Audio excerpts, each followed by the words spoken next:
New York City, where the mayor, Bill de Blasio, who is famous for being late to things, it was, we thought he was probably going to announce for president a couple of weeks ago.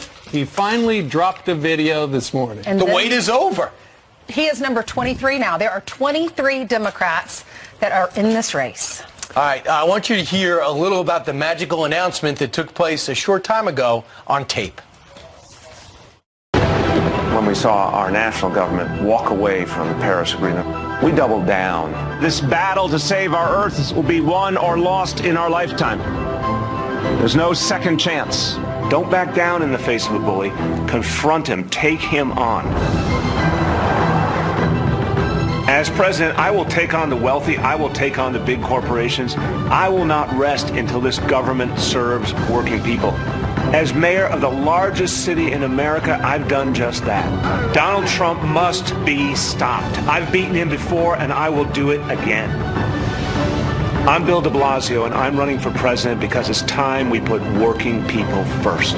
Now, isn't that interesting? He's in front of all those skyscrapers that he kind of has a problem with. He wants to ban them to be much more energy efficient than the city full of skyscrapers. Exactly. The town he is the mayor of. New York Post has got a cover story that talks just about his many failed policies. You know, he's had a problem trying to get a handle on homelessness. It has doubled during his term, but they're still spending, they double the amount of money they're spending now, $3 billion, and yet the homeless population stands at 58,000, exactly where it was. Look at the cover of the New York Post this morning. People, it looks like they're watching a movie and they're all laughing with their popcorn. It says de Blasio runs for president. They did an estimate, Bob McManus, who writes for the New York Post.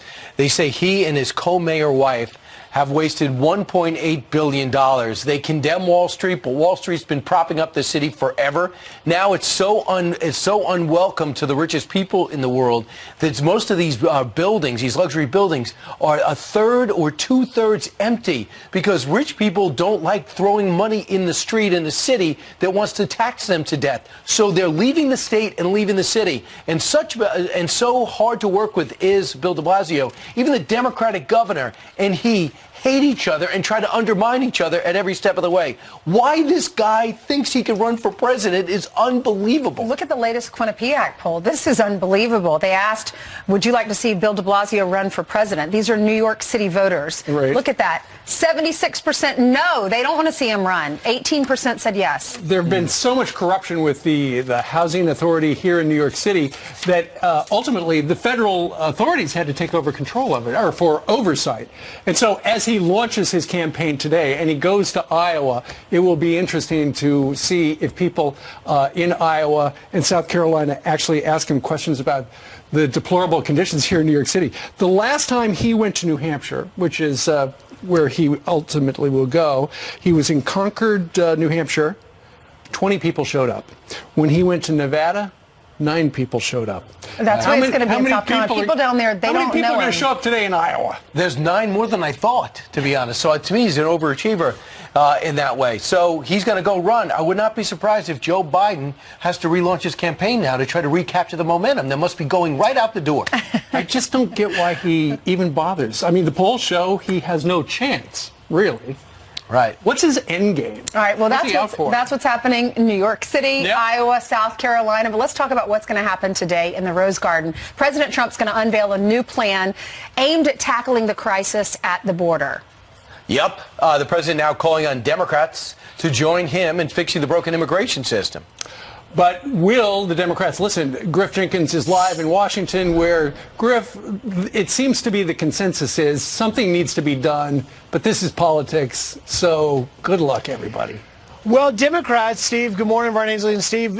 Democrats are going to have to buy in. But look, there's 2 major goals here. One is securing the border. We already knew that. The other is a very big idea. It's fundamentally shifting the nation's legal immigration system to a merit-based approach. Right now, it favors family ties. Well, the president wants to prioritize instead those who are skilled, educated, and have employment opportunities. Only 12% of our current system is skills-based. So under the new plan, that would increase to 57%. 30%. It would reduce the existing family-based system at 66% down to 33%. His Build America visa would recruit those with extraordinary talent, professional and specialized skills, and exceptional students. And he hopes Democrats will get on board. We're fighting the Democrats. The Democrats want open border. That means crime. It'll go before Congress. It's going to have tremendous Republican support. I hope we can get enough Democrat support to get it passed. Now, the plan does not address DACA or the undocumented population already here, and Democrats like Dick Durbin are doubtful. There have been so many aborted efforts when it comes to immigration reform under this president. I'm skeptical as to whether he truly wants to deal with immigration. White House officials also say that over the course of a decade, this plan would raise GDP by $600 billion, decrease the deficit by the same amount, and increase tax revenues by $500 billion. And they note the U.S. will still issue the same number of green cards as they do now, but they will end that visa lottery system. Guys? That's exactly right. Griff, thank you very much. The United States each year annually does issue 1 million green cards. Currently, 140,000 of them are based on employment. The rest is all about the visa lottery that he's talking about, refugee status, things like that. Under the president's plan he's going to announce today called Build America, they would distribute half to immigrants under a point system.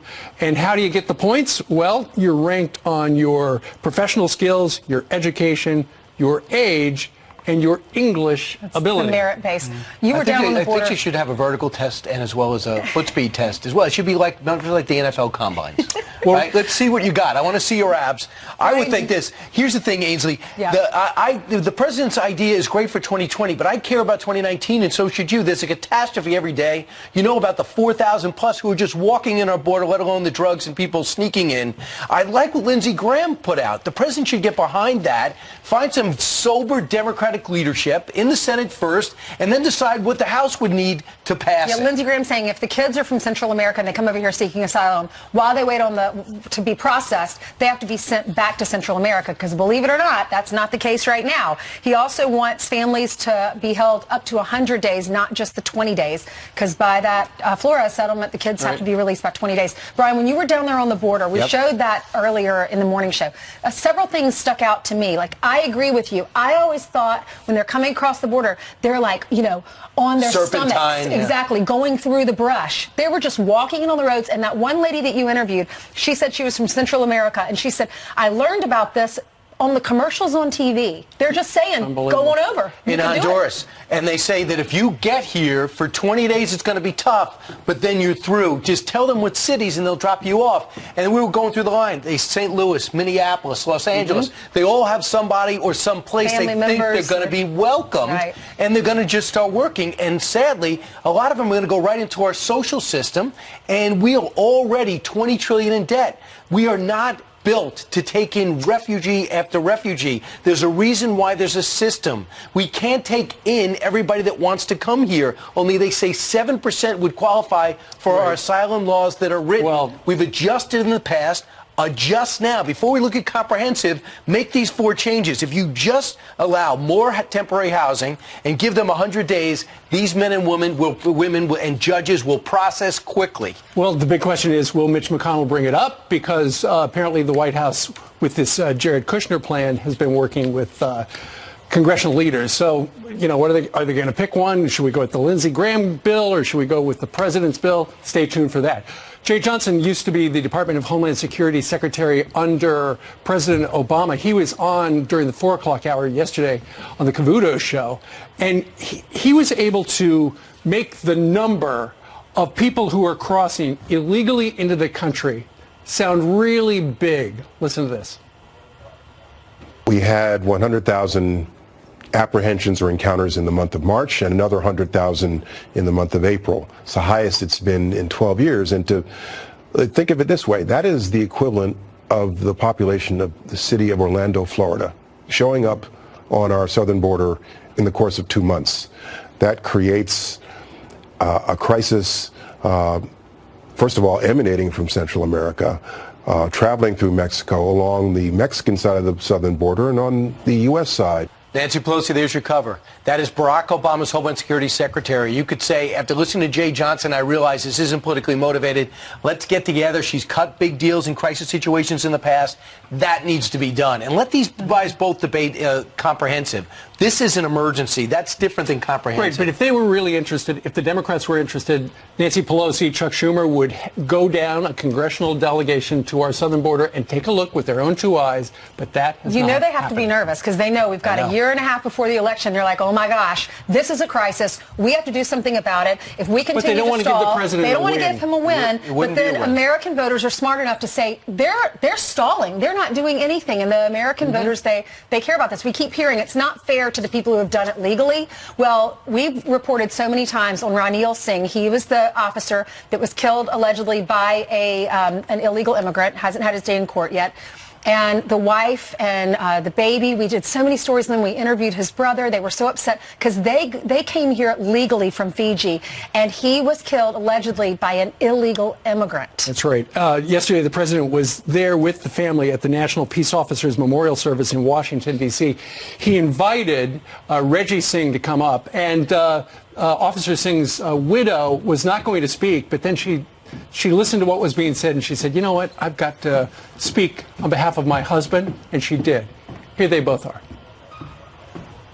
I am the brother of Corporal Ranil Singh. I'd like to thank every single law enforcement officer over here. This man over here, the Singh family supports him. Whatever he's doing for the law enforcement, we support him. His team at the White House has reached out to us multiple times. You're the only one that actually reached out and gave your condolence to the family. And it actually means a lot to all of our law enforcement families that are here for the sacrifice my husband and his brothers in blue and sisters in blue have given. So I want to thank you that. Wow, and that was he was killed during Christmas. I know, the 26th. Unbelievable. Yeah. I know, we saw that video. We showed the video of the baby learning to walk or crawling around. I remember, and they raised so much money. Many of you gave money to Tunnel to Towers, that organization, and to pay off their mortgage. And that's what yesterday was all about. That's why the president went, was to honor the men and women who are in law enforcement and who have passed away in the last year. Just making sure. You look at that baby and he'll never know his daddy. Right, and by the way, 40 plus already. 40 plus. So have already lost their lives protecting. They don't do it for the money. There's a sense of service. That's true. 12 minutes after the top of the hour, Attorney General Barr picking top prosecutor John Durham to investigate how the Russia probe started.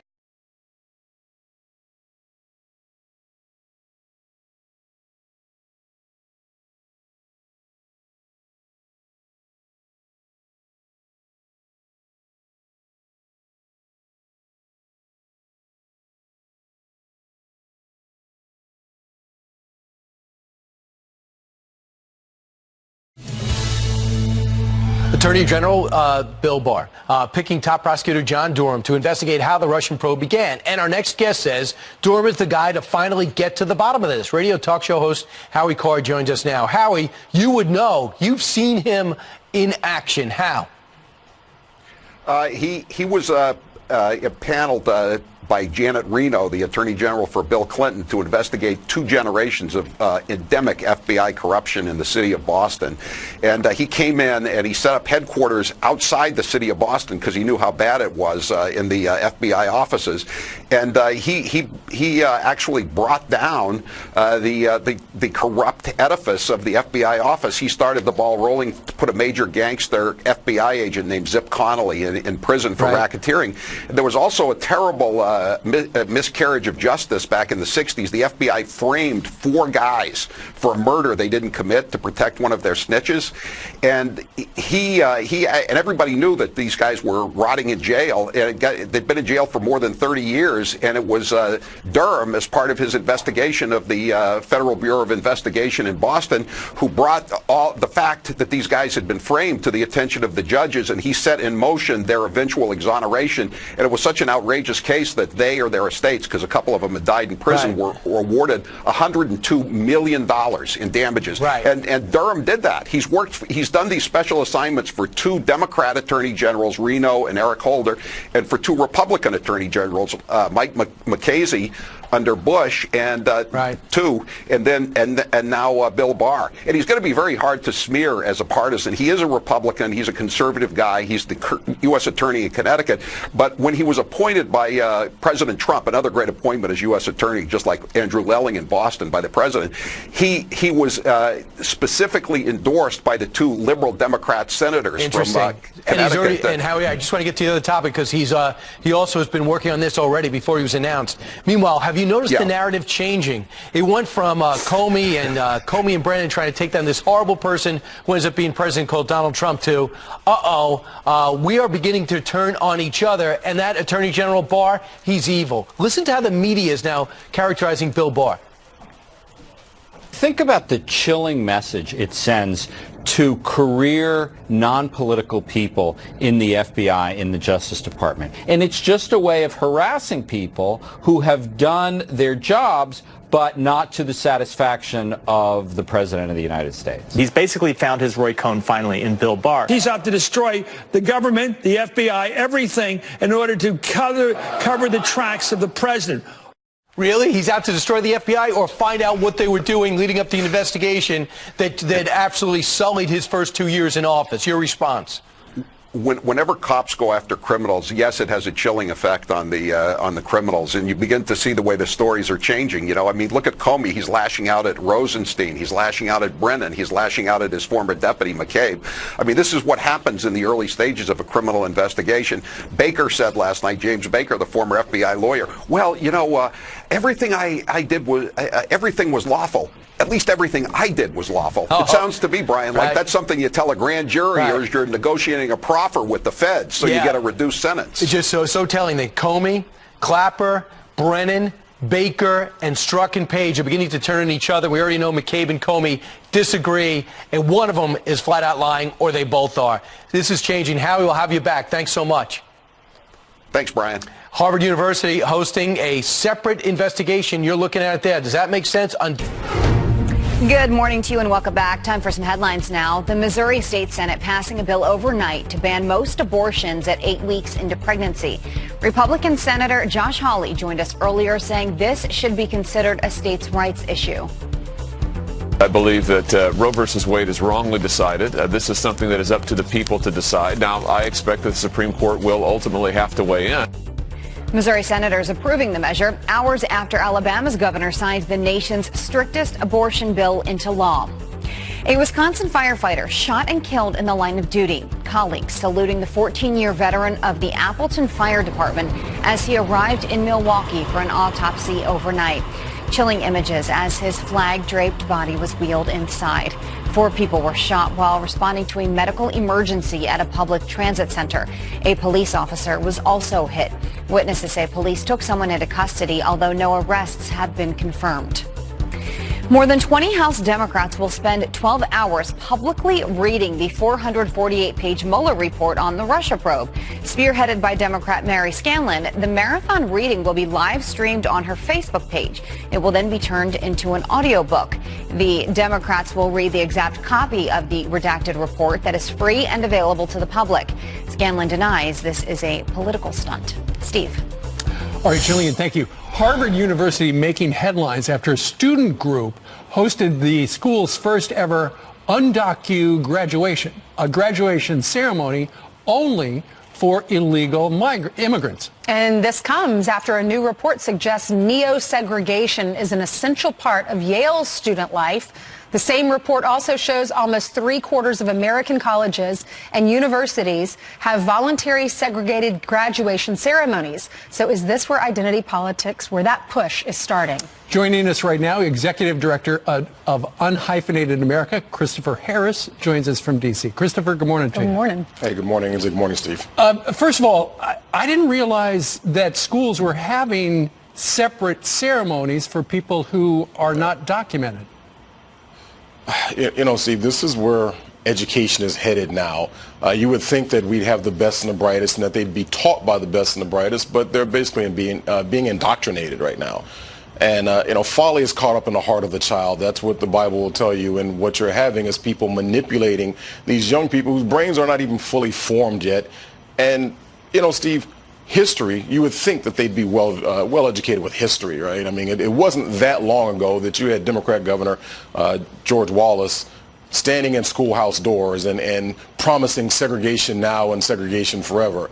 And here it is, history is repeating itself. Well, if the schools like Harvard are allowing undocumented individuals to take classes, why don't they just go to the normal graduation?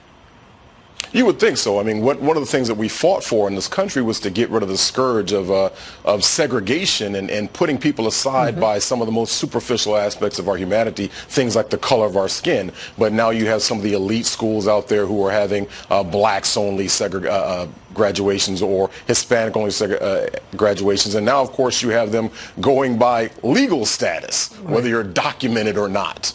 Well, and this particular undocu graduation was sponsored by a student group. We know that student groups do all sorts of things. But Christopher, what is your main problem with schools, student groups at big universities doing this? It's ignorance of history and what will happen long term. Now, granted, this is voluntary by student groups, and so the school is not enforcing it, and the government's not enforcing it. So that's the bigger issue. If the government itself was enforcing it, that would be a major issue. But that's where everything starts. It starts with people doing this, and then next thing you know, they might start pushing for rules and regulations, laws to be passed to encourage this. And once again, you know, history repeats itself only because people fail to learn the lessons of the past. What is neo-segregation? It's lipstick on a pig. I mean, it's trying to say the same thing. We're doing it voluntarily. And, you know, I work with another organization, Seeking Educational Excellence, and that's one of the things that they're trying to fight against is identity politics, specifically in academia and the public school system.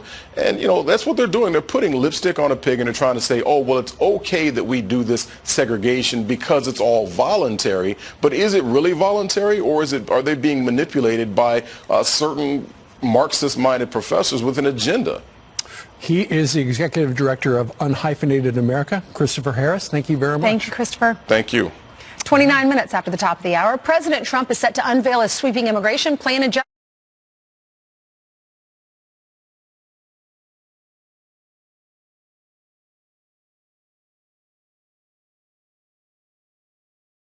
The federal government is not on the side of working people. And that's because Donald Trump is playing a big con on America. I call him Con Don. Every New Yorker knows he's a con artist.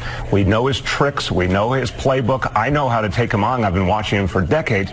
He's trying to convince working Americans he's on their side. It's been a lie from day one. So I believe I'll be able to show the kinds of things we have done here are what's needed all over this country so working people can live better. We have to expand the number of potholes, and it's got to start. That would be impossible, so true. Brian. Right. But Bill de Blasio wants to bring that magic to the country. We need a few more lanes for buses. Yes, so that the cars can only have one lane. So Bill de Blasio has made it official. He released a campaign video this morning announcing he's going to be running for president. He is the 23rd Democrat who's running for president. Later today, he's going to wind up going to Iowa, and then later he's going to go to South Carolina to convince the people that those 22 other people running for president, not as qualified as he is. You know, when Rudy Giuliani was the mayor, everyone knew who he was in South Carolina. And it was 9/11, so we saw him on TV all the time. But I don't think South Carolinians know who he is. He's going to Iowa on Friday, South Carolina on Saturday. And you were going through some of the numbers. Oh, yeah. When Bill de Blasio in March went to Concord, New Hampshire, 20 people showed up, and they knew he was coming. And then he went, right, and then he went to Nevada, 9 people. So the big question is, and if anybody out in Iowa has the number, let us know. When he goes to Iowa, how many people are going to show up to hear his important message? Right. How many people in South Carolina? Because so does he believe, it would be a good gauge. Does he believe, okay, we've still got a year and a half. I can do this. Or is this like name recognition so he can run later? Well, We don't know, but we know this: meatless Mondays are now something the school kids got to deal with. And if you're going to use steel and glass in New York City, prepare to be fined. And paper straws. Yeah, and he could bring that to the nation if you're that person that can be converted. Meanwhile, at 26 minutes after the hour, let's bring in Sarah Sanders from the White House. She's the press secretary there. Morning. Sarah, welcome. Good morning. Great to be with you guys. Sarah, we're not going to talk to you about number 23, the 23rd person to run for the Democratic nomination. So let's talk about what the president's going to be discussing today, and that's immigration reform. Do you think he's squelching the message, which is the emergency action that Senator Lindsey Graham is bringing forward by bringing out his comprehensive program at the same time? Not at all. These two things complement one another. The legislation that Senator Graham is putting forward focuses mostly on closing the short-term problem, fixing those loopholes that we need to do right now. The president's plan that he's going to talk about later this afternoon is more of a long-term thing, looking at modernizing and updating our entire immigration system, simplifying for people to come into this country legally. And we haven't touched this system in decades, and we've really got to bring it up to speed and make sure that, one, we're protecting our border, and two, that we're bringing people in that can contribute to our society, and that we know who they are, why they're coming, and that they can help us be productive and continue to make America grow. Hey, Sarah, how do you, because I don't know if you've noticed, but it's kind of polarized down in Washington, D.C., and everybody hates everybody else on the other side. How do you get Democrats to sign on board either with Lindsey Graham's plan or with the president's plan? Because I was reading in the Washington Post this morning, somebody who is familiar with the president's plan said, look, it's a campaign statement of what they want and don't want. There's zero chance Democrats are going to sign on board.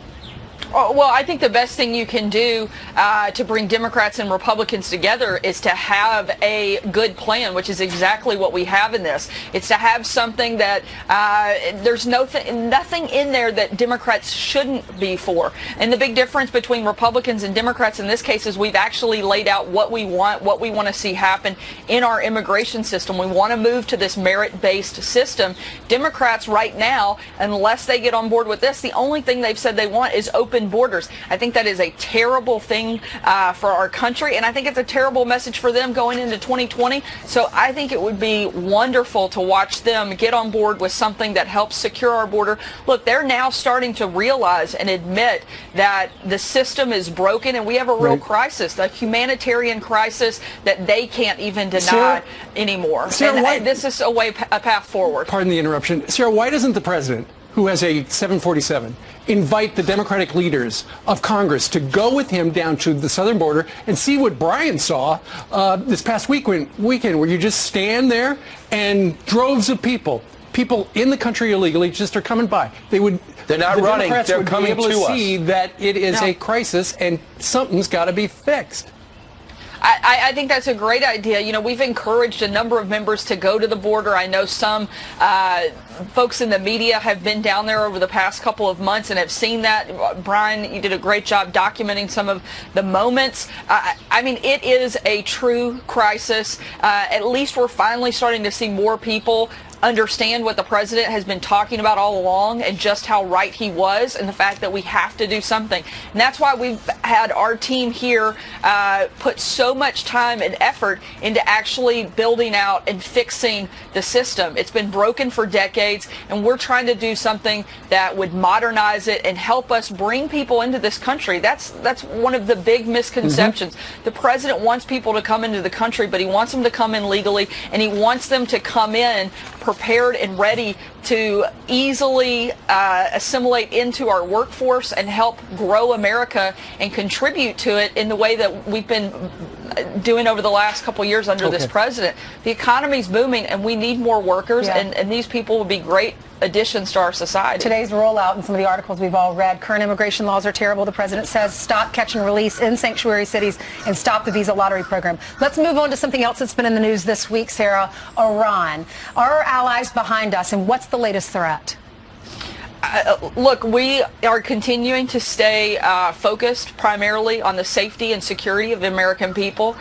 We have taken steps to move some of the diplomatic corps out of areas that we see they need to come come from as we see the threat level go up. We continue to be vigilant. What we'd ultimately like to see is a behavioral change from Iran, and we're going to continue the maximum pressure campaign until we see that happen. Yeah, I just understand, too, Major General Christopher Giza, Deputy Commander of the U.S. Operations with the British, say you guys basically are overstating that there is no emergency, and CENTCOM has pushed back on them. But it's pretty sad when our allies are pushing back on us. It makes you wonder who are allies and what the president knows.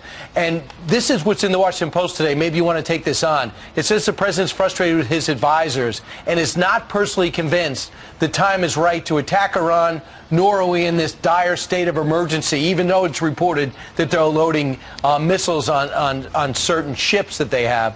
What could you tell us about the friction inside the White House as it comes to this? Well, the president addressed this yesterday. There isn't friction. There's a lot of information, but ultimately there's one agenda, one decision maker, and that's President Trump. He's the one the American people elected. He's going to take in the information and the guidance from all of his national security team, and he then will make a decision on what he thinks is the best and safest thing for the American people. It's very simple, and it's good to have a number of people from different backgrounds with different viewpoints to offer that information. And that's exactly why the president has assembled the team that he has. They take that information, they can advise him, but we're basing this off of information from a number of different places in the intelligence community, and the president will be the one to make the ultimate decision. All right, a lot of people are looking at that Russia investigation. They want to know if it was lawful, if it was appropriate. I know the IG report is set to come out at some point over the next few weeks, Horowitz report. And there's also that U.S. attorney that was brought on, Durham. And many are wanting to know, was this FISA abuse? What can we expect? Look, I'm not going to get ahead of the IG's report, but I think just like most Americans, we all want to know why did this start in the first place, and why were they spying on the Trump campaign? It seems like a gross overreach, and we'd like to get some answers. And we think the Attorney General is doing a great job, and we're glad that he's looking at the other side and the origins of where all these things started. It's a completely insane process that's taken place, and if anything, it looks that if there was ever any crime committed, it was probably at the beginning of why this whole thing began. The USMCA, I understand there's new political life to it. It's the new NAFTA. What could you tell us? Because the word is the Democrats are taking a look at it because there's a lot to like in it. Have you heard about any movement? We've had some productive meetings this week. I know Ambassador Lighthizer has been meeting with a number of lawmakers on the Hill, and we are seeing some progress on that front. Look, the bottom line is this is a great deal for America. It's a great deal for American workers. It's a great deal for our farmers, and there's no reason in the world Congress shouldn't be running down the aisles to get information so that they can put this forward for a vote and get this done. It is a tremendously impactful trade deal, and I hope that they'll do the right thing and support it. Unions and farmers especially could benefit because it's going to raise wages. All right, Sarah, thank you very much for joining us today. Absolutely. Thanks so much for having me. You bet. All right. All right. Meanwhile, coming up straight ahead in the last 18 minutes, many 2020 Democrats are pushing socialist agendas. For example, Medicare for all, single payer program. We need to have Medicare for all. This has to become the next social safety net. All right. Other countries have tried.